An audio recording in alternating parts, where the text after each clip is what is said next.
Fascist Tarique এখন হারে হারে টের পাইতেছে আওয়ামী লীগ কি পরিমাণ ধারালো রামের করাত, আসতেও কাটে যাইতেও কাটে। কিন্তু অতীত থেকে শিক্ষা নিয়ে তারেক যদি এই বুঝটা 6টা মাস আগে বুঝতো, তাহলে দেশের কিছু সুশীল ব্যক্তি, নাগরিক সমাজ তারা তারেককে নিয়ে একটা অন্তত পক্ষে প্রশংসা করত যে আর যাই হোক তারেক বেশ রাজনীতিতে বিচক্ষণ হয়েছে, 17 বছর দেশের বাইরে থেকে রাজনীতি ভালোই শিখছে। কিন্তু ওই যে গ্রাম অঞ্চলে একটা প্রবাদ আছে, গাধা পানি খায় ঠিকই, কিন্তু পানি খাওয়ার আগে ওইটার পানির মধ্যে আগে নামে, গাও গতরটা ভিজাইয়া গোলাইয়া এরপরে পানি খায়, আগে খায় না। তারেক প্রমাণ কইরা দিছে খুনির পোলা খুনি হয়, সন্ত্রাসীর পোলা সন্ত্রাসী হয়। কেন মিয়া, মাঝির পোলা ব্যারিস্টার হয় না? তারেক কিন্তু চাইলে সেটা করতে পারতো, ওর সামনে একটা অনেক বড় সেই সুযোগটা ছিল। ফ্যাসিস্ট তারেক ইতিহাস ভুলে গেছে, শেখের বেটির কাছে রাজনীতিতে ওর বাপ খুনি জিয়া, ওর মা খালেদা মাকুনি চুবুনি খেয়েছে। দেশ ধ্বংস ও আওয়ামী লীগ নিয়ে অপরাজনীতি করার কারণে প্রকৃতির নিয়ম যদি তারেকের জীবন বিসর্জন দেওয়ার রায় দেয়, তাহলে সেই রায় প্রকৃতির নিয়মই দেশের জনগণ কার্যকর করবে ইনশাআল্লাহ। তো দিল্লিতে তো আওয়ামী লীগ সভানেত্রী শেখের বেটি আছে, এখন সেপ্টেম্বরে দিল্লিতে ফেসিস্ট তারেক আসবা, কেমনে কি রে ভাই? কিছু পয়েন্ট ধরাই দি, সব কথা বলা যাবে না, প্রশ্ন জানতেও চাইবেন না। ক্ষমতায় আইসা ডেভিল ইনুসের গলার সাথে সুর মিলাইয়া তারেক স্লোগান দেওয়া শুরু করলো, দিল্লি না ঢাকা। সেই প্রেক্ষিতে সে প্রথমে গেল মালয়েশিয়া এবং চীন সফরে। এরই মধ্যে শেখের বেটি দলবল নিয়ে ডিসেম্বরে দেশে আসবে, সেপ্টেম্বরে তারেক আবার দিল্লি আসবে। শেখের বেটি যে দিল্লিতে আছে, তারেক সেখানে কেন আসবে? এই মাস শেষের মধ্যেই মার্ক রবিও আসতেছেন বাংলাদেশে ট্রাম্পের বিশেষ বার্তা নিয়ে। মার্ক রবিও কিন্তু একদিকে যেমন দক্ষিণ এশিয়ার ডোনাল্ড ট্রাম্পের প্রতিনিধি হয়ে গুরু দায়িত্ব পালন করতেছেন, অন্যদিকে তিনি কিন্তু ভারতের রাষ্ট্রদূত হিসেবেও দায়িত্ব পালন করতেছেন।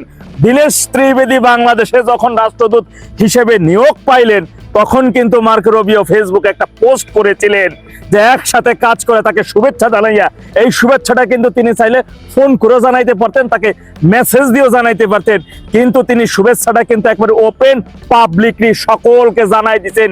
মেসেজটা কি দিচ্ছেন একবার মাথায় রাখবেন, ভিতরের সব কথা বলা যাবে না।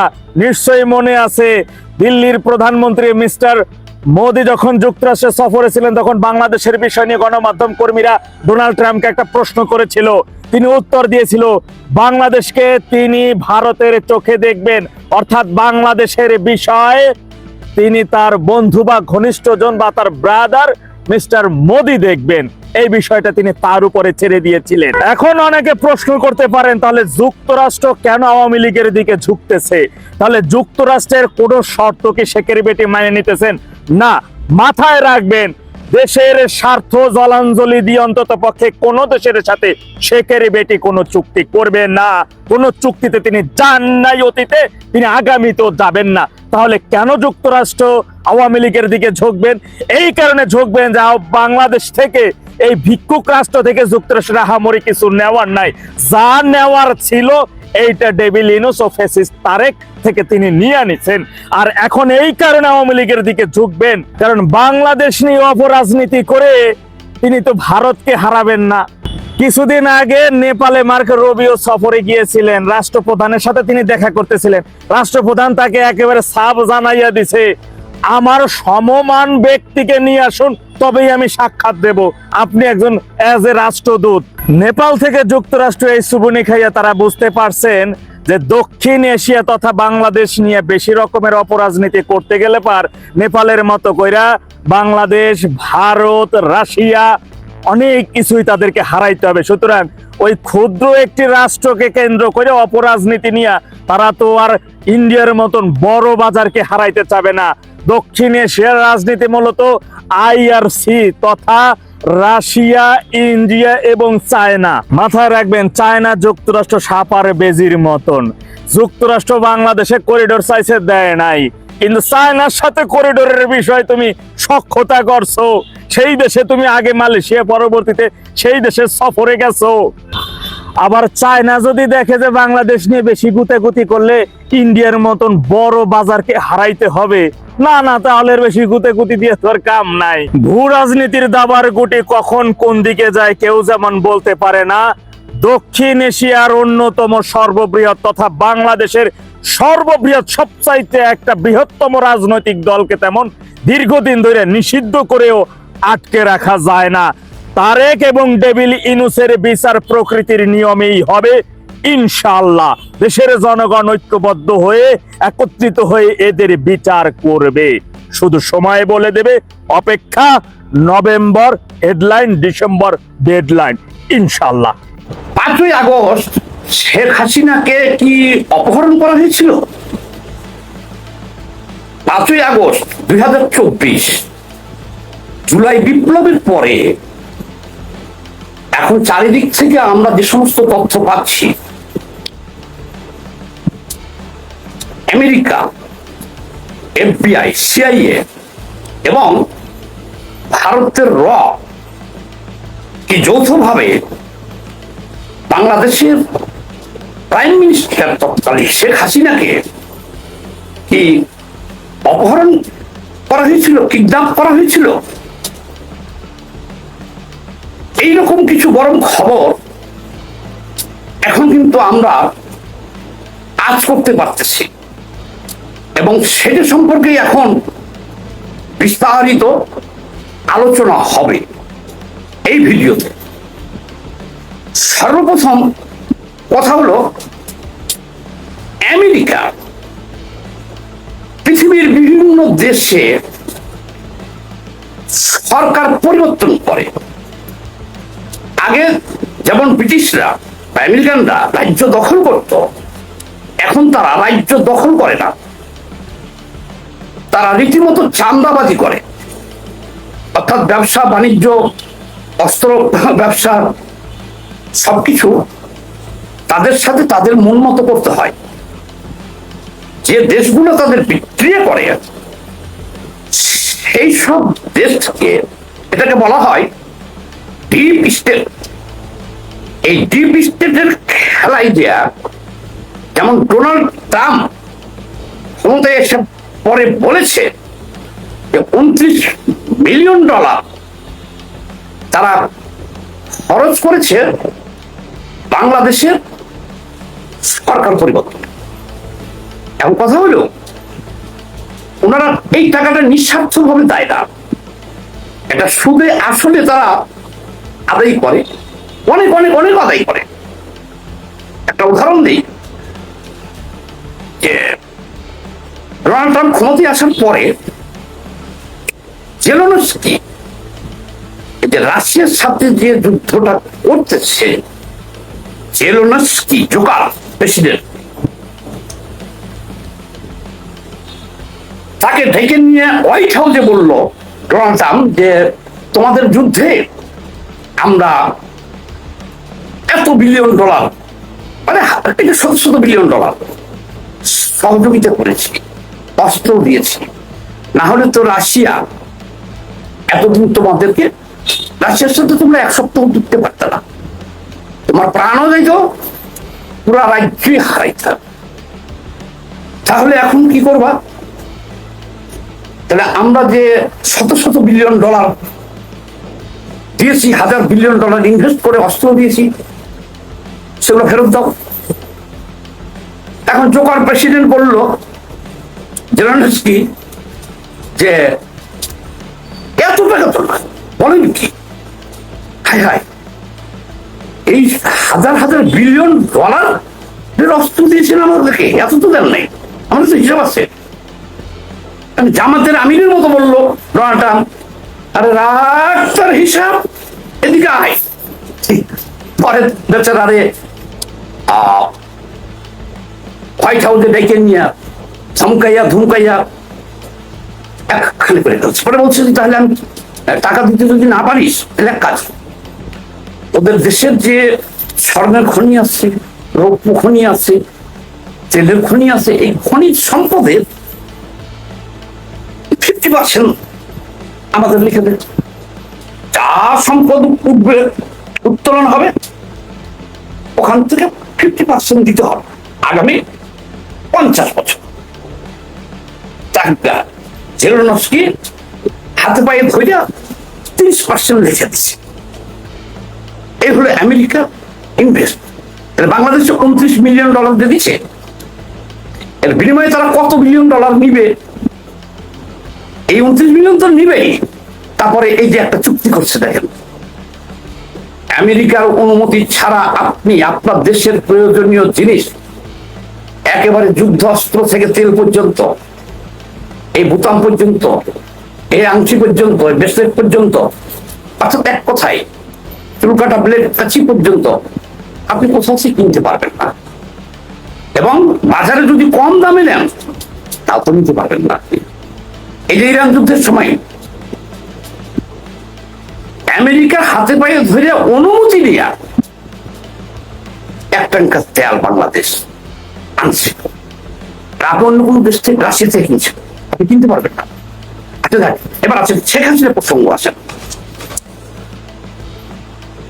আমরা যে তথ্য চারিদিকে পাচ্ছি তাতে শেখ হাসিনাকে কিডন্যাপ করা হয়েছে বাংলাদেশ থেকে খুব সুপরিকল্পিত ভাবে। যেমন ধরেন, আমি আপনাকে বলি, 1982 থেকে শুরু করে 1990 পর্যন্ত এরশাদ বিরোধী যে আন্দোলনটা হয়েছিল, সেই আন্দোলনের একেবারে সামনের সারি যুদ্ধ আমি ছাত্রলীগ করতাম। ডাইনপাই গুলিবিদ্ধ হয়েছিলাম 1987 সালের 9 নভেম্বর রাত্রে ফুলসরি ঘাটে। আচ্ছা, বাহাদুরাবাদ ফুলসরি ঘাট আছে না, সেই ঘাটে। এবং রাজপথে হাসান ভাই সহ, রব ভাই সহ, এই যে বেগম জিয়ার সাথে আমার অসংখ্য ছবি আছে, ওই ছবি ছিলেন। শেখ হাসিনার সাথে অসংখ্য ছবি আছে। একটা ছবি এখনো ফেসবুকে ভাইসে বাড়িতেছে, দেখলাম কে ছাড়ছে। আমরা মুক্তাঙ্গন থেকে বেগম জিয়ার সাথে নেতৃত্বে আমরা রামপুর টিভি সেন্টারে খেলা করতে গেছিলাম। তো দেখো, সেই আন্দোলন ফলে 1990 সালে এরশাদ মানে পতন হয়ে, কিন্তু এরশাদ তো পালাই দিতে পারেনি কোনো দেশে, গেছে। তাকে আমরা জেলে নিয়েছি, তার মন্ত্রীদের জেলে নিয়েছি, তার বিচার করেছি বাংলার মাটিতে। একসময় সে জেল জুল খাইটা হয়তো বাড়িয়েছে, কিন্তু শেখ হাসিনা 17 বছরের একজন বাংলাদেশের সফল ডিটেক্টর, পরাক্রমশালী প্রধানমন্ত্রী। ওই নির্বাচনের পরে, 2024 নির্বাচনের পরে সকল রাজনীতিবিদ তো ঘুমে আসছিল। কারণ আমরা সবাই নিশ্চিত ছিলাম 5 বছর শেখ হাসিনাকে নড়াচড়া দেওয়া যাবে না, কিন্তু ঘটনা কিন্তু ঘটে গেল। এখন বুঝতেছেন যে আমরা 17 বছর পারি নাই, অনেক উত্তাল সময় গেছে শেখ হাসিনার বিরুদ্ধে, সেটা গেল দিয়েছে, কিন্তু একেবারে কোথাও নেই একরাশ নীরবতা, সাইলেন্ট দেশ, চিন্তে নেই। এই সরকারটা 36 দিনের আন্দোলনে পতন না, দেশ থেকে সে পালিয়ে চলে যাবে। প্রশ্ন হলো এখানে, যদি পাঠ কিন্তু নয়, স্টপ। শেখ হাসিনা যদি গণ অভ্যুত্থানে পরাজিতই হয়ে থাকে, তাহলে আমরা এই যে জনগণ তো সব গণভবন দখলে নিল, লুট করলো, তাহলে শেখ হাসিনা তো পরাজিত। তাহলে শেখ হাসিনা, শেখ রেহানা এবং তার সকল মন্ত্রী বৈঠক, মেয়র, এমপি, মন্ত্রী, নাটকির সব নিরাপদে দেশ ত্যাগ করলো কিভাবে? সবাই। আরে যাদের বিরুদ্ধে আপনি 17 বছর আন্দোলন করলেন, ঠিক আছে, হাজার হাজার কোটি টাকা লুটপাটের অভিযোগ তুলছেন, এটাই তো গুম খুন হত্যা সন্ত্রাস গণতন্ত্রহীনতা বিচারহীনতা বাক স্বাধীনতা হরণ অসংখ্য অভিযোগে তো আন্দোলন ছিল। তার সেই একটা সরকারের দুই চারজন মন্ত্রী ধরা পড়ছে মাত্র, বাকি সবাইকে নিরাপদে দেশ থেকে সরিয়ে নেওয়া হয়েছে এবং ম্যাটিকুলাস ডিজাইনে এটাই ছিল শেখ হাসিনাকে অপহরণ করা হবে আর বাকি তোমাদেরকে নিরাপদে দেশ ত্যাগ করা হবে। এভাবেই তার মন্ত্রী এমপি সভাসদদেরকে কিনে ফেলেছিল। তোমরা সাইলেন্ট প্লিজ, শেখ হাসিনা শেখ রেহানাকে কিডন্যাপ করা হবে আর তোমাদেরকে নিরাপদ প্রস্থান করে দেব। করেছো তাই।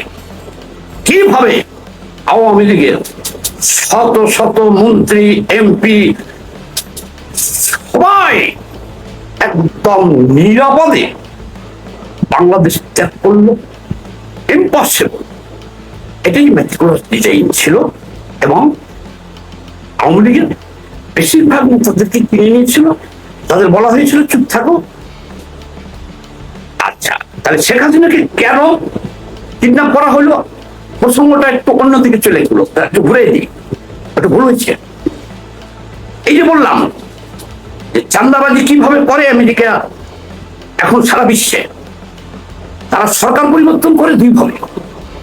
একভাবে দেখেন কয়েকদিন আগে ভেনেজুয়েলার প্রেসিডেন্টকে ধরে নিয়েছে একবারে ডাইরেক্ট।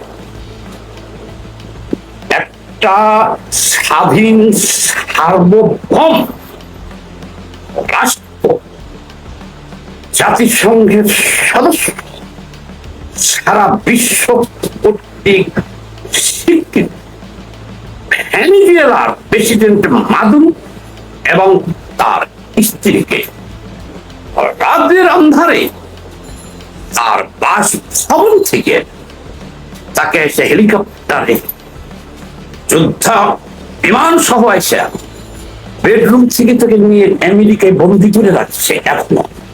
এখনো তার স্বামী স্ত্রী বন্দি এবং বলছে যে তোমার যা তেলের খনিটনি আছে এখন থেকে আমার আমেরিকান কোম্পানি উঠাবে, তোমাদের কিছু দিব। এ হলো একটা সিস্টেম।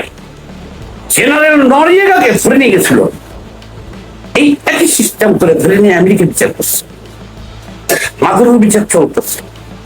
কিন্তু এই জিনিসটা একেবারে খারাপ দেখা যায় এই কারণে বেশিরভাগ দেশের সরকার পরিবর্তনটা ডিপ স্টেটের মাধ্যমে, ডলারের মাধ্যমে, সেনাবাহিনী বা সরকারের যে সমস্ত শক্তিশালী সংস্থা যেটার উপরে সরকার নির্ভর করে সেগুলোকে কিনে নেওয়া, জনসাধারণের মাধ্যমে ডলার ছিটিয়ে নেতাদের কিনে নিয়ে বিশৃঙ্খলা পরিবেশ সৃষ্টি করা, এভাবেই তারা দেশে দেশে তারা যে সমস্ত দেশ দুর্বল কিন্তু তাদের কথা শুনে না সেই সমস্ত দেশগুলোকে তারা, যে সমস্ত দেশ দুর্বল তাদের কথা শুনে না সেই সমস্ত দেশগুলোকে তারা ওই সরকারটাকে পরিবর্তন করে তাদের আজ্ঞাবহ সরকার দিয়ে, যেমন বাংলাদেশে শেখ হাসিনা সরকার পরিবর্তন করে ইউনুসকে দিয়েছে। এর কারণটা শুনেন, শেখ হাসিনা আমেরিকাকে চ্যালেঞ্জ করেছিল, আমেরিকার কথা মতো শেখ হাসিনা চলে নাই।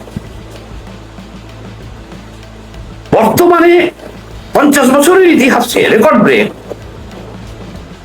আমেরিকান রাষ্ট্রদূতকে মোহাম্মদপুরে ওই যে মর্জিনা ছিল না, মাজিনা, তাকে যুবলীগের ছেলে পেলে পিটেছিল। কারণ এই যে বর্তমানে যার পরিচয়টা ওপেন হয়েছে, ইরান সুজন বদিউল আলম মজুমদার তার বাড়িটাকে বানাইছিল আমেরিকার একটা পার্টি অফিস বা গোপন কক্ষ। সেখানে প্রায় দিনই আমেরিকান রাষ্ট্রদূত মদিনা চাইতো, সরকারকে না জানাই যাইতো, গোপনে যাইতো, সিকিউরিটি ছাড়াও দেখত। একদিন যুবলীগের ছেলে ধরে তারে পিটাইছে। আমেরিকা কিন্তু ভুলে নাই, কিন্তু হজম করতে হয়েছে, হজম করছে, কারণ তারা কূটনৈতিক শিষ্টাচার রীতিনীতি ভঙ্গ করে সরকারের নলেজে না দিয়া গোপনে খুলে চাই। তারপরে আসেন পিটার হাস।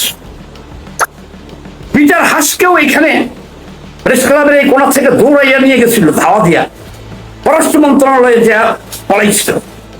ও একটা মায়ের ডাকের অনুষ্ঠানে আসছিল। শেখ হাসিনা যে কাজটা করেছে, পরপর দুইজন রাষ্ট্রদূতকে ধাওয়া দিছে, মারছে তার ছেলে পেলে। তারপরে তাদের সিকিউরিটি প্রত্যাহার করে নিয়েছিল যে আমার প্রশাসন তোমাদের সিকিউরিটি দিবে না, তোমরা বেতন দিয়া আনসার রাখবো। এই কাজটা করছে শেখ হাসিনা। তো বাংলাদেশে আমেরিকার চোখে চোখ রেখে কথা বলেছে, সারা বিশ্ব অবাক বিস্ময়ে চেয়ে দেখেছে। তখনই বিশ্ববাসী অনুমান করেছে যে শেখ হাসিনার কপালে শনি আছে। কিন্তু শেখ হাসিনা বললো যে আমি 20 ঘন্টা জার্নি করে আমেরিকা যাব না, আমেরিকার সাথে কোনো ব্যবসা আমি দরকার করবো না। এই তখনই তার বিরুদ্ধে এই পরিকল্পনাটা চলতে থাকে। কিন্তু নরেন্দ্র মোদী এবং ভারতের কারণে এতদিন সময় শেখ হাসিনা পেল, কিছু করতে পারে নাই। কারণ এই এশিয়া মহাদেশে ভারতের মতের বিরুদ্ধে আমেরিকার বাবার ক্ষমতা নাই কোনো কিছু করার। বাংলাদেশের শক্তিশালী রয়ের ঘাঁটি আছে, মোসাদ আছে, সিআইইউ আছে, আইএসইউ আছে, গোয়েন্দা সংস্থা, কিন্তু শক্তিশালী অবস্থানগুলো রয়ের। তাহলে এতদিন পারলো না, এখন শেখ হাসিনাকে অপহরণ করলো কিভাবে? আমেরিকার সাথে তো এই দ্বন্দ্ব চলতেছে, আমেরিকা হজম করতেছে, 2017 থেকে চেষ্টা করতেছে, কিন্তু কিছু করতে পারতেছে না। আমেরিকা মার খাচ্ছে, কিন্তু মুখ বন্ধ, কাউকে বলছেও না। ভারতের সাথে শেখ হাসিনা একটা সংঘাত শুরু হয়ে গেল। শেখ হাসিনা কিন্তু অ্যাকচুয়ালি ভারতকে যে সুবিধাটা দিয়েছে সেটা হলো যে আমাদের দেশ থেকে কোনো জঙ্গি ভারতে যাবে না, তোমার ভারত মাতার অখণ্ডতা রক্ষায় আমি সাহায্য করব। তোমাদের দেশে যে সমস্ত বিদ্রোহীরা বা স্বাধীনতাকামীরা বা 7 সিস্টার আইনে দিতে চাই, স্বাধীন রাজ্য চাই, বিএনপির আমলে 10 লাখ অস্ত্র চট্টগ্রাম ধরা পড়লো, অনুপ চেটিয়ার কাছে চাইতেছিল, পরেশ বড়ুয়ার কাছে চাইতেছিল, এটা ধরা পড়ছে। তখন ভারত চমকে গেছে ভয়। শেখ হাসিনা তাদেরকে এই নিশ্চয়তাটা দিয়েছিল বাংলাদেশে কোনো জঙ্গি কার্যক্রম চলবে না এবং কোনো জেহাদি জঙ্গি ভারতে প্রবেশ করবে না, যেমন পাকিস্তান থেকে প্রায় ঢুকে পড়ে ভারতে। এটুকু ভিডিও বড় হয়ে যাবে, আমি বেশি কিছু বলবো না, 18 মিনিট হয়ে গেছে, সংক্ষেপে বলি। কিন্তু 2024-এর নির্বাচনে 28টা সিট নরেন্দ্র মোদী চাইছিল, ভারত চেয়েছিল। এই যে সীমান্ত এলাকার যে আসনগুলো আছে, এমপি আসনগুলো, এবার সবগুলাই প্রায় নিয়ে গেছে কিন্তু জামাত। সীমান্ত এলাকার 26টা আসন কিন্তু জামাতের। এখন এই আসনগুলো নরেন্দ্র মোদী চাইছিল কি ইন্ডিয়ান লোক এসে দাঁড়াবে না, বাংলাদেশেই তাদের এজেন্ট আছে, আওয়ামী লীগের ভিতরেও আছে, স্বতন্ত্র আছে, রয়্যাল এজেন্ট। তারা লিস্ট পাঠিয়েছিল, ভারত শেখ হাসিনাকে যে লিস্টটা পাঠিয়েছিল 28টা আসন বাংলাদেশেরই লোক, কিছু স্বতন্ত্র, বাকি আওয়ামী লীগ আর জাতীয় পার্টি ছিল 6 জন, এদেরকে দেওয়ার জন্য। যেই দিচ্ছে তল্লাশি করতে করতে এমন ঘটনা ঘটাইল শেখ হাসিনা, একটি আসনও শেখ হাসিনাকে দেওয়া, ওই ভারতকে দেওয়া হয়নি। ভারত তো হতভম্ব এবং ক্ষুব্ধ। এই সুযোগটাকে কাজে লাগালো সে আমেরিকা। দেখো, আমাকে তো বেজ্জতি করছে, তোমার কি করলেন? হ্যাঁ, 24-এর নির্বাচনে ভারত যা চাইছিল শেখ হাসিনা একেবারে কাট করে দিল এবং চিনে গেল। কাট তো করলোই, ঘোষণা দিলে আমেরিকা যাবে না, আর ভারতকে এই আসনা টেস্টে না দিয়া সে গেল চীন ভ্রমণে। ভারত বলল, এত বড় দুঃসাহস, খামোশ! এশিয়া মহাদেশে আমি ভারত আর আমার থাকতে বা দেশ স্বাধীন করে দিলাম, তারপর এ পর্যন্ত যা কিছু করলাম তুমি চিনে গেলা। এই চীন যেদিন গেল শেখ হাসিনা, আর সে বসে শেখ হাসিনাকে অপহরণ করলো। এখনো শেখ হাসিনা গৃহবন্দী, এখন গৃহবন্দী না। একটা কথা যা বলছে, এই 2 বছরে শেখ হাসিনা কি ঘরে বসে থাকার লোক? ভিডিওতে কথা বলছে, কারোর সাথে জাতির উদ্দেশ্যে কিছু বলছে, তার বলা যাচ্ছে অনেক কিছু বলছে।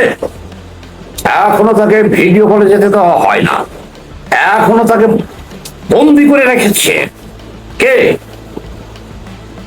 আমেরিকা এবং ভারত সম্মিলিত ভাবে, এবং কিডন্যাপ করেছে তারা। কেন কিডন্যাপ করেছে, কিভাবে করেছে দেখেন। সেনাবাহিনী, নৌবাহিনী, বিমান বাহিনী, ডিজিএফআই, তারপরে এসবিডিবি, পুলিশ, এডি, এনএসআই, যা বলেন, বাংলাদেশ রাজশাহী ব্যাটালিয়ন এবং 4 কোটি আওয়ামী লীগ, এরা সবই তো শেখ হাসিনা, তাই না? শেখ হাসিনা যদি গণ অভ্যুত্থানে পরাজিত হয়ে থাকে তাহলে সে গ্রেপ্তার হবে, না হলে হত্যাকাণ্ডের শিকার হবে। তাকে হত্যা করা হবে, না হলে গ্রেপ্তার করা হবে, এর বিকল্প নাই। কেন বিকল্প নাই? শেখ হাসিনার কোন নিজস্ব বিমান ছিল না, যেমন সৌদি বা অন্যান্য দেশের রাজাবাদ সৌদি হয়তো টুকটাক থাকে। উনি কি ওনার নিজস্ব রাজকীয় বিমানে পালিয়ে গেছে?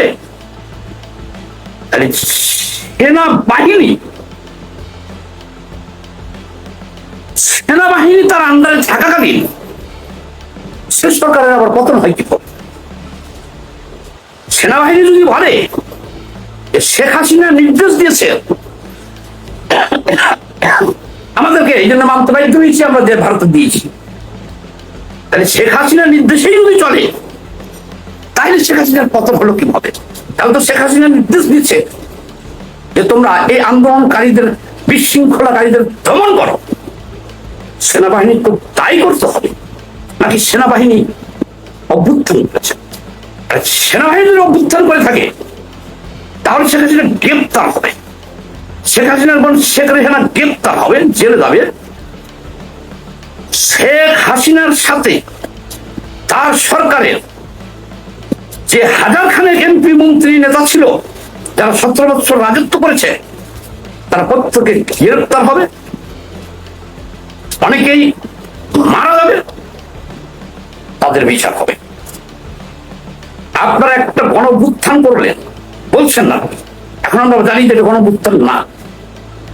আপনারা বললেন যে গণ অভ্যুত্থান হয়েছে, অথচ শেখ হাসিনার সভাসদ সকল এমপি, মন্ত্রী, টাউট, বাটপার, হাজি, গাদি, দর্শক, কিলা, গুমকারী, এমনকি পুলিশ অফিসার, কারণ বিপ্লব সহ সবাইকে নিরাপদে আমেরিকা এবং ভারত একদম ওদের টিকিটে ছুঁতে পারছেন। কারণ আমাদের নিরহ কর্মীগুলোরে মারতেছেন, যারা চায়ে চিন্তা ভিক্ষা করে খায়, এদেরকে যারা 17 বছর রাজত্ব করছে তার কোথায়? তাদেরকে দেশের বাইরে পাঠিয়েছে কারা? সুন্দরভাবে আর এখন তারা সুইস ব্যাংক থেকে টাকা তুলতে পৃথিবী ঘুরে বেড়াচ্ছে, এরা কারা, কিভাবে? শেখ হাসিনা শেখ রেহনাকে ওই যে ঘটনা বললাম, ভারতের এবং আমেরিকা অপহরণ করছে এবং অপহরণ করে নিয়ে যে বন্দি আছে। কেন এটা আমি ভিডিওতে বলে দিচ্ছি সব। এখনো বন্দি আছে শেখ হাসিনা। এখন শেখ হাসিনা গৃহবন্দী। সে সাংবাদিকদের কাছে যে বক্তব্য দেয় তার কাছে মেল করে পাঠাইতে হয়, এইটুকু অনুমতি দিয়েছে তারা। মেলে প্রশ্ন করলে সে মেলে জবাব দেয়, কোন সংবাদ সম্মেলন যেতে দেখছে না। এবং তার চেহারাটা 2 বছরে আমরা তো দেখতে পাচ্ছি, দেখতে দিচ্ছে। শেখ হাসিনা সারা বিশ্ব দাবড়াই বাড়িত এই 2 বছরে, যদি সে ভারতে বন্দী না থাকতো। হ্যাঁ, এই জন্যই শেখ হাসিনা এখন বলছে আমি বাংলাদেশে আসছি, তার ব্যবস্থা হচ্ছে। আমেরিকা এবং ভারত বাংলাদেশে এই জঙ্গিবাদের উত্থান, পুটকি মারামারির উত্থান, তৌহিদি জনতার উত্থান, মাজার ভাঙ্গার উত্থান, জঙ্গিবাদ কায়েম হওয়ার কারণে এখন আমেরিকাও বলতেছে যে কি করলাম আর কি হইলো, শেষে তো আমাদেরও পুটকি মারবে এখানে যারা আছে। কেন জামায়াতের আমি তো ধরেই বসছিল, অনেক লোক না থাকলে ওই জন্যই পুটকি মারে তৈরি কূটনীতিকের পিছন দিয়ে ধরছিল এইভাবে। আমেরিকার কেউ নিরাপদ না বাংলাদেশে, মৌলবীরা পুটকি মারবে। ভারতের আকাটা তারা কেউ নিরাপদ না, তাদেরকে কি করবে? বলাৎকার করবে। এখন তাদের জ্ঞান ফিরছে। এখন কি বলে তারা? এই কথাটা শেখ হাসিনার কথা না যে আমি আসছি। আলাপ আলোচনা চলছে ভারত এবং আমেরিকা, যে বাংলাদেশে তো সর্বনাশ হয়ে গেছে। আরে শেখ হাসিনার সরকার তো আমাদের 2 জন রাষ্ট্রদূতকে মারছে এবং ধাওয়া দিচ্ছে, আর এই সারারা তো ছাড়বে না, এরা পিছন মারবে। কি করলো? শেখ হাসিনা যেহেতু বলেছে বাংলাদেশ আসছে, পৃথিবীর সবচেয়ে দামি বিমানে শেখ হাসিনা বাংলাদেশ আসছে, তোদের বলে দিলে তোদের উঠকি মারাতে, তোদের আব্বা আমেরিকা আর ভারত আলোচনা চলছে। আরে বেটা বোকা চোদা, শোন, তোমাদের শেখ হাসিনা আইলে গ্রেপ্তার করবো, শেখ হাসিনা বন্দি করবো, আমি নিয়ে ভর্তি করে দেবো। এই কথাগুলো যারা বলতেছে এরা হলো কি, এরা ওই ছোটবেলার থেকে জামাত শিবির এটা সেনসিটিভ করতে করতে এদের পিছন মারতে মারতে এদের মাথায় তো মাল নাই। দেখুন এদের বুদ্ধিজীবীর অবস্থা সারিয়া, মাথার থেকে নিচের দিকে আছে কিছু ওদের। ওই যে ফুয়া আছে, ওই মামুন আছে, গ্রেপ্তার করবে। আরে বেটা 2 বছর হলে শেখ হাসিনা ভারতে, একদিন সে ভিডিওতে চেহারা দেখে জাতির কাছে এখন পর্যন্ত একটা কথা বলতে পারলো না, জাতির উদ্দেশ্যে একটা কিছু বলতে পারলো না। 2 বছর হলে 1 সেকেন্ডের জন্য সে গৃহ থেকে বাইরে বাড়িতে পারে নাই। সেই ব্যক্তি এখন বলছে যে আমি আসছি, চোদন কাহারে কয় বুঝো না তোমরা? কিভাবে আসবে বুঝো না এই ব্যাপারটা? রাগ করলাম। ওই যে 17 বছর না 70,000 বছরেও তোমরা বলাৎকার হয়নি, শেখ হাসিনাকে উৎখাত করতে পারতা না। যে আপনারা শেখ হাসিনাকে কিডন্যাপ করে বন্দি করে রাখছেন, সেই আব্বারাই তাকে নিয়ে আসবে। শেখ হাসিনার মধ্যে যেটা বলাচ্ছে এটাই বলছে সে। আমি কবলে থামাব, ডিসেম্বরে শেখ হাসিনা আসবে সশস্ত্র আমেরিকা এবং ভারতের যুদ্ধ বিমানে আসবে এবং আসবে আসছে। ভিডিও অনেক বড় হয়ে গেছে, বাকিটুকু সেকেন্ড পার্টে দিব। সেকেন্ড পার্ট বোঝো কিছু? রাগ করলে খবর আছে। আমি যা বলি এই বাংলাদেশে একমাত্র আমি বলছিলাম 6 মাস আগে আগস্টে শেখ হাসিনা আসছে, সবাই না পাগল ছাগল, একমাত্র আমি বলছিলাম, কেউ তো বিশ্বাস করো নাই। আগস্ট আসে নাই, জুলাই যখন শেখ হাসিনা বলে ফেলাইছে আমি আসছি, এখন বলো যে হাসিনা ঠেকাওয়া কামতেছে সব। আমার বাপ যে 6 মাস আগে বলে রাখছে খবর নাই, একবার না প্রতিদিনই বলতেছে। তাহলে এখন যে বলছি বুঝতেছো না ব্যাপারটা? রাগ করল না? 6 মাস আগে যখন বলছি বুঝছো তো, এখন তো সবাই কাঁপতেছ, শেখ হাসিনা ঠেকাও, একটাই কাজ তো করবো, সব এক হয়ে গেছ। বলাৎকার বাহিনী সহ, জঙ্গি বলাৎকার বাহিনী, মুক্তিমারা বাহিনী, ধর্ষণ বাহিনী, সব মা আসো বাবা। তার বলতেছে বাবা আসো, এখন আগে শেখ হাসিনা কি করতেছে দেখি, লাভ হবে না ভাই।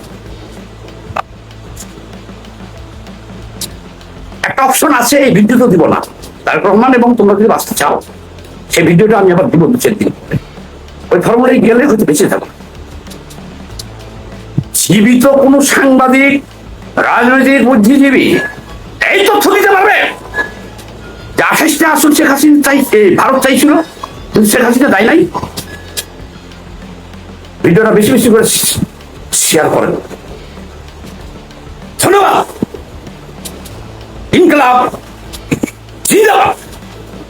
টাইম চল মারাত্মক বলাৎকার বাহিনী ছালারা কয় ইনকলাব জিন্দাবাদ। আমাদের এটা স্লোগান, বামপন্থীদের স্লোগান।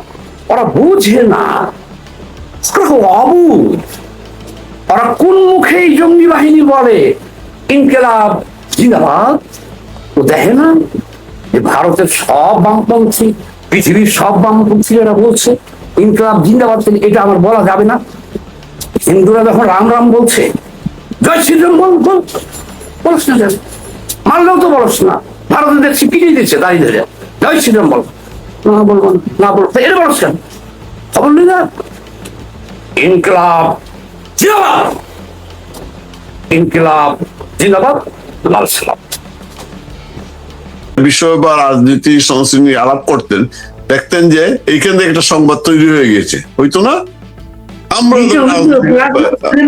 আমি একটা দেখলাম, ধরুন বাংলাদেশের টেলিভিশনে টক শো গুলা আরম্ভ হলো, আমি খেয়াল করলাম যে টিএসসি তে যারা চমৎকার আড্ডা দিতেন, কিন্তু পরে কিন্তু টক শোতে এসে খুব ভালো করতেছিলেন কিন্তু।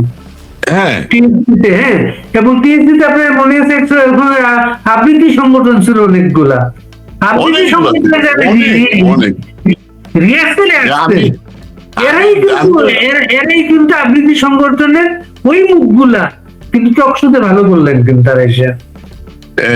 আমি কিন্তু ওই যে আপনার শখ করে যখন ইউনিভার্সিটিতে ছিলাম, হ্যাঁ, শখ করে আমি একটি, আর আমার তো সিলেটি শব্দ উচ্চারণ, এটা তো উচ্চারণের ত্রুটি আছে, এগুলো সংশোধন করার জন্য ইচ্ছা করে আমি একটি সংগঠনের সদস্য হয়ে গেলাম, বুঝছেন? তো ওইখানে আমাকে একদিন শিখাইতে আসলেন ইস্তেকবাল, ওই যে আপনার ডাকসু সাহিত্য সম্পাদক হয়েছিল, মনে আছে? হ্যাঁ, আমার একটা স্মৃতি আছে ইস্তেকবাল ভাইয়ের সাথে। তো হঠাৎ আমি টিএসসি তে বসে আছি, ওই যে আপনার সামনে আর কি টিএসসির ওই যে মল যেটা, যে মাঠ যেটা, ওইখানে বসে আছি, বা টিএসসির বারান্দায় সিঁড়িতে বসে আছি, ওইখানে প্রায় যাইতাম। ছাত্ররা তারা কম যাইতো, খুব ছাত্ররা যারা বিকেল বেলা যাইতো, তখন বিকেলে আড্ডাটা হয়তো সংগঠনগুলোর আড্ডা মূলত, কিন্তু আমি প্রায়ই ওইখানে গিয়ে বসতাম। আমার তো সাহিত্য ওই যে রাজনীতির পাশাপাশি কিছু ছিল, তো ওইখানে হঠাৎ করে দেখি আসছে, ইস্তেকবাল আসছে, ইস্তেকবাল আসছে, আইসে আমার পাশে বসছে, মনটা খুব খারাপ, তাই আমার সাথে বসতো, আড্ডা দিতাম, ওইখানে আলাপ করতাম। আমি বললাম কি হয়েছে আপনার? তখন বললো, তো আমি তখনও জানি না, শুনি নাই যে রুদ্রদা মারা গেছে। বলতো রুদ্রদা আজকে মারা গেল, বললো আর কিছু। ওই কথাটা আমার এখন মনে আছে, তার ইয়েটা আর কি। আর যেদিন মারা গেল, যার সাথে একটা ছেলে মারা গেছিল, মামুন না কি ছিল, সাদালে, খুব সুন্দর একটা, ওই যে ছাত্রলীগের আওয়ামী লীগের মধ্যে, জাসদ ছাত্রলীগ এবং আওয়ামী লীগ ছাত্রলীগের মধ্যে একটা দ্বন্দ্বের কারণে জহর লোকাল এবং মহসিনুল্লাহ সুজনের গোলাগুলো হচ্ছে, ওই সময় মারা গেছিল একটা ছেলে। ওইটা সেই আমার বললো এই মাত্র ছেলেটা মারা গেল আর কি। অনেক স্মৃতি, বুঝছেন? ওই সময় রাজনৈতিক দলে দলে আমাদের যে নেতাদের মধ্যে একবার না গেলে মনে হচ্ছে কি যেন দিনের কি মিস হয়ে গেল, মিস হয়ে গেল। ওইটা না, এই যে আপনার সমর্মিতা, বিভিন্ন দল ছাত্র সংগঠন করতেছে, নিজেদের মধ্যে বসে আড্ডা দেওয়া, গল্প করা, তারপরে এই টিএসসিতে বসে, টিএসসিতে আবার মধুর ক্যান্ডিডেট টেবিল কেন্দ্রিক যে ছাত্র সংগঠনগুলো আড্ডা, এইগুলো আসলে এখন আর নাই, বুঝছেন? এখন তার সেই পরিবেশই নেই। তো এইগুলো মনে পড়ে যে এই জন্য যে আমরা যখন আজকে এই জন্য আড্ডা, আমি এখানে অতিথি না বলে আড্ডাটা বলছে, আড্ডা বাজবো, আমরা দুজনে আড্ডা দিই, আড্ডা দিয়ে আমরা বিভিন্ন কথা আপনি যখন উচ্চারণের কথা বললেন না, আমাকে একদিন এই যে খুব নাম করে একজন সংবাদ পাঠিয়ে ছিলেন বাংলাদেশের, আসমা আহমেদ। হ্যাঁ, আসমা আহমেদ তো এখন ইয়েতে আছেন, কানাডায় আছেন। কানাডাতে ওনার বাবা ছিলেন আমাদের এই যে পরে ইনাম আহমেদ, ইনাম আহমেদ, হ্যাঁ। অভিনেতা, খুব নাম করে অভিনেতা। আসমা আহমেদ একদিন আমার ইনবক্সে লিখলেন যে আপনার দেশের বাড়ি কোথায়, আমাকে বললেন। আমি বললাম সিলেটের কুলাউড়ায়। বুঝলেন আমাদের উচ্চারণের যে সমস্যাটা। হ্যাঁ, আসমা বললেন একটা ইয়া দিচ্ছি আপনাকে, এটা প্র্যাকটিস করবেন, ঠিক হয়ে যাবে। যেমন হচ্ছে কিছু শব্দ, জলের চুল তাজা, তেলে চুল তাজা। হ্যাঁ, সকালে উঠে বহুবার এটা প্র্যাকটিস করবেন।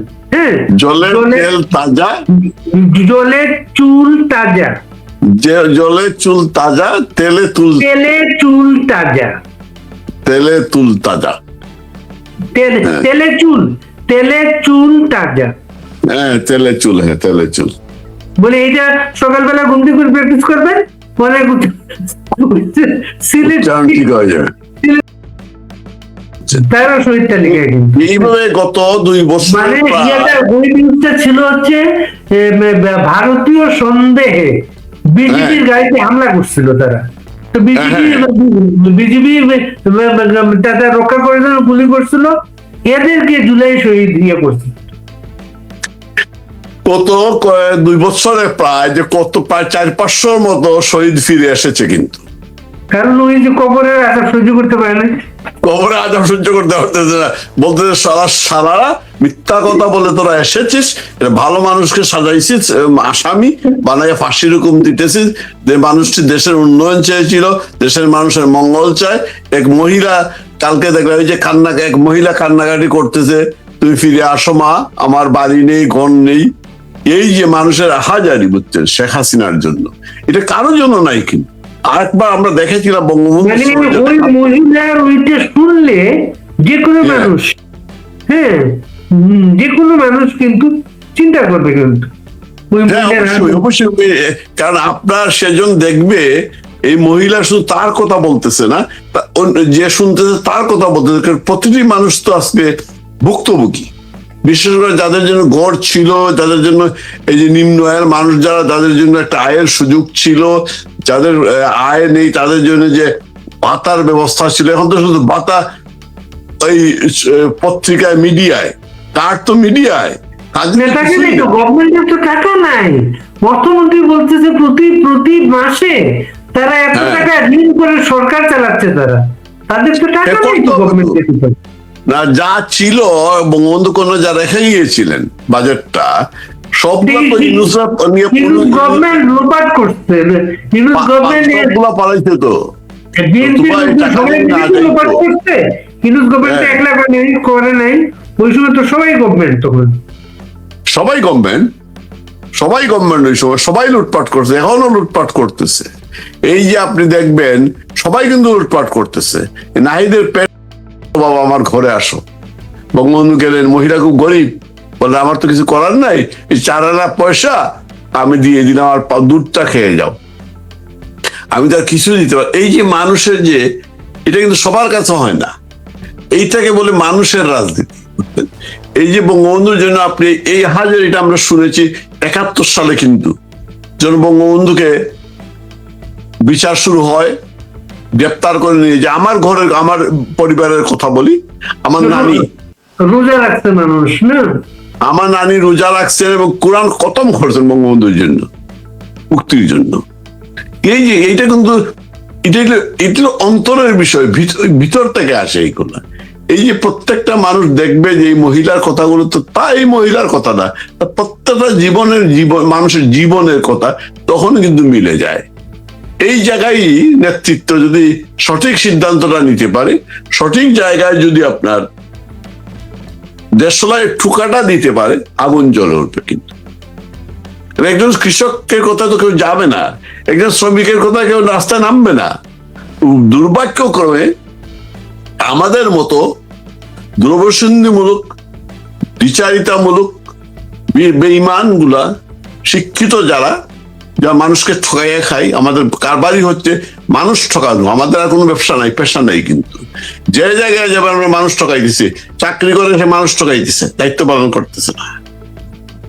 দেখবেন আপনি দেখবেন, আপনি রাজনীতি করতেছে মানুষ ঠকাইতেছে, আপনি ব্যবসা করতেছে মানুষ ঠকাইতেছে। এলাকার আসল শিক্ষিত, বেশিরভাগ মানুষ শিক্ষিত মানুষ, কিন্তু আমাদের কাজটা হচ্ছে মানুষ ঠকায় খাওয়ানো। একজন কৃষক কিন্তু মানুষ ঠকায় খাওয়ানো, সে নিজে খেটে খায়। একজন শ্রমিক সে নিজে খেটে খায়। সেই জায়গায় তাদের একমাত্র দল তো শেখ হাসিনা। সেই শেখ হাসিনাকে লুটপাটের রাজত্ব কায়েম করার জন্য, এই দেশটিকে বিক্রি করে দেওয়ার জন্য সকল ষড়যন্ত্রকারীরা মিলে ওই 5 জুলাই 5ই আগস্ট গড়িয়েছে। ওনার উদ্দেশ্য হয়েছিল শেখ হাসিনাকে তাড়িয়ে তার লুটপাটের রাজত্ব কায়েম করে, তাই করেছে। আজকে দেশটাকে ভিতর থেকে একেবারে পঙ্গুর করে দিয়েছে। পোকায় যেভাবে খেলে পরে জর্জা হয়ে যায়, আমার দেশটা ঝাঁঝরা হয়ে গিয়েছে। মানুষ আর পারতেছে না। এই যে জুলাই শহীদের নামে জাতিসংঘের রিপোর্ট অনুযায়ী তো, এবং সরকারের হিসাব অনুযায়ী জাতির হিসাবে, এই যে 5ই আগস্ট পর্যন্ত 800 কতর উপরে উঠে না সরকারি হিসাব অনুযায়ী, ইউনুসের হিসাব অনুযায়ী কেউ কিন্তু পারতেছে না। এরপরে যারা মারা গেছে সব হচ্ছে পুলিশ তো ওই সময় মারা গিয়েছে, বা এই মানুষগুলো মারা গিয়েছে ওদের হাতে, যারা এখন দেশ চালাইতেছে।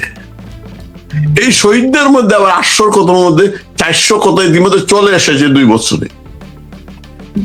যে গণকবরের কথা বললো অ্যাটর্নি জেনারেল আপনার রায়ের বাজারে, সেইখানে 100 কত জনের মধ্যে মাত্র 8 জনের শনাক্ত করতে পেরেছে 2 বছরে। ওরা মাত্র 8 জন শনাক্ত করেছে, কিন্তু 2 বছরে প্রায় অর্ধেকের বেশি তাদের হিসাবের শহীদদের মধ্যে অর্ধেকের বেশি ফিরে এসেছে। এইগুলো একটা মামলার বিষয় আছে। মামলায় দেখবেন অনেক মামলায় বাদী পাওয়া যায় না। বাদী পাওয়া গেলে বাদী বলে আমি কিছুই জানি না, আবার জীবিতকে মৃত বানিয়ে মামলা করেছে পয়সা খাওয়ার জন্য। এই যে মামলা বানিয়ে সবগুলো হচ্ছে কিন্তু ইউনুসের পৃষ্ঠপোষকতা। আমাদের একটা মুহ ছিল, সবার একটা মুহ ছিল বদমাইশ ইউনুসের প্রতি, যে শান্তি নোবেল বিজয়ী। এই মানুষটার প্রতি মানুষের সবার মুহ ছিল, সে আসলে বোধহয় শান্তির নহর বয়ে যাবে। কিন্তু সে আইসা যা করেছে এই 18 মাসে, 20 মাসে ইউনুস তার প্রসার যা করেছে, সারা বাংলাদেশটা কি একে তো বিক্রি করে দিয়েছে, এবং আজকে দেশটাকে এত পিছিয়ে দিয়েছে, সেইখান থেকে তুলে আনা এই তারেকের পক্ষে, আই হ্যাভ এ প্ল্যানের পক্ষে সম্ভব না। 3 ফুটে সম্ভব না। এই মন্ত্রীদের এসকর্ট কমিয়ে খরচ কমানো যাবে না। মন্ত্রীদের, প্রধানমন্ত্রীর নিরাপত্তা বহর কমিয়ে মানুষের মুখে ধুলো দেওয়া যায় না। এরশাদও সাইকেল চালিয়ে বঙ্গভবনে গিয়েছিল, তারপর আমরা কি দেখেছি আমরা। সুতরাং ওইসব করে মানুষের ধোঁকা দেওয়া যায় না। আপনি অর্থনৈতিক ম্যানেজমেন্টের জন্য যাকে ম্যানেজার লাগে, উপযুক্ত ম্যানেজার না হলে কোনো ম্যানেজমেন্ট হবে না। সেই ম্যানেজমেন্টের জন্য শেখ হাসিনা তারা করে এই দেশের মানুষ, শেখ হাসিনা এই দেশটিকে শূন্য থেকে তুলে এনেছিলেন। এনে যাওয়ার সময় 400 কত বিলিয়নের অর্থনীতি রেখে গিয়েছিলেন। আজকে বড় বড় কথা বলে শেখ হাসিনার রাস্তা মধ্যখান দিয়ে রাস্তা করেছেন শেখ হাসিনা সরকার, মধ্য দিয়ে খাল খনন করতেছে। রাস্তা ফাঁক, চিচিং ফাঁকের মতো রাস্তা ফাঁক হয়ে গিয়েছে। এই হচ্ছে তারেকের প্ল্যান। শেখ হাসিনা যে কার্ডগুলো করে গিয়েছে আগেই, প্রবাসী কার্ড নিয়ে এখন দিবে। প্রবাসীরা একেবারে আহারে, প্রবাসীরা বাড়ি ভাই আপনি তো কার্ড পাইয়া দেবেন ভাই, আমরা কার্ড পাবো। শেখ হাসিনা প্রণোদনা দিয়েছিলেন যে যারা রিমিটেন্স পাঠাবে 2.5% উনি প্রণোদনা, আর এই সরকার তারপর ট্যাক্স বসিয়েছে। আর এই যে প্রবাসীদের রেমিটেন্স বন্ধ করে যারা প্রবাসীরা জুলাই সন্ত্রাস অঙ্গ নিয়েছিলেন, তারা বুঝতে পারে নাই, তাদেরকে অপমান করে নাই আসিফ নজরুল, আবার অপমান করে নাই এই যে নুরা পাগলা অপমান করে নাই। ইয়েতে বিশ্ব ক্রিকেটে যোগদান করেছে 96 ওই সময় সরকারের সময়, আওয়ামী লীগ সরকারের সময় যা কিছু উন্নয়ন তো হয়েছিল আওয়ামী লীগ সরকার সময় হয়েছে ক্রিকেট সব দিকেই, কিন্তু এইবার তো আর চ্যাম্পিয়ন এমপি জামাতের এমপি বাউফলের শফিকুল জামাত এমপি যে ইয়ে নাকি ওইটা ওই বাউফল এমপি জামাতের এমপি, জামাতের এমপি সৎলোকের শাসন না, শত্রুকের শাসন, সৎলোকের শাসন কায়েম করতেছে না, যা দুর্নীতিরা দেখাইতেছে জামাত আর যে বদমাইশি করতেছে লুচ্চাগুলা সচিবালয়ে পে স্কেল নিয়ে একটা উত্তেজনা চলতেছে, নবম পে স্কেল নিয়ে, পে স্কেল নতুন পে স্কেল নিয়ে, কারণ এটা নিয়ে আইএমএফ এর তো আগে যে লোন যেটা ছিল শেখ হাসিনা করে গেছিল ওটা তো বাতিল হয়ে গেছে। হ্যাঁ, বাতিল হয়ে গেছে, নতুন লোনের জন্য যে অ্যাপ্লাই করছে ওই অ্যাপ্লাইতে তারা শর্ত দিচ্ছে আগামী 2 বছর নতুন কোন পে স্কেল দেওয়া যাবে না, দিলে তো না, দিলে পে স্কেল দিলে পরে আপনার সাথে সংগতি করতে হবে, পয়সাটা দিতে হবে না, তাই তো। আইএমএফ আপনাকে পয়সাটা দিবে, সেটা মাগনা দিচ্ছে না, আপনাকে লোন দিচ্ছে তো সে। আমি আপনার থেকে ঋণ নিব, আপনি তো আগে দেখবেন ঋণ শোধের ইয়ে আছে কিনা, সামর্থ্য আছে কিনা, আমার সক্ষমতা আছে কিনা, সেটা তো আগে কিনে দিছিল, আগে জানতো সে ঋণটা ফেরত পাবে, গভর্নমেন্টের সেটা সক্ষমতাটা ছিল। এইবার এসে দেখলে তাই ইউনুসের সময় তো এই আমেরিকার সাথে এত মহরম, পশ্চিমাদের সাথে এত মহরম, কিন্তু আইএমএফ তো ওদের কথাই চলে, আমেরিকার সাথে আইএমএফ চলবে না।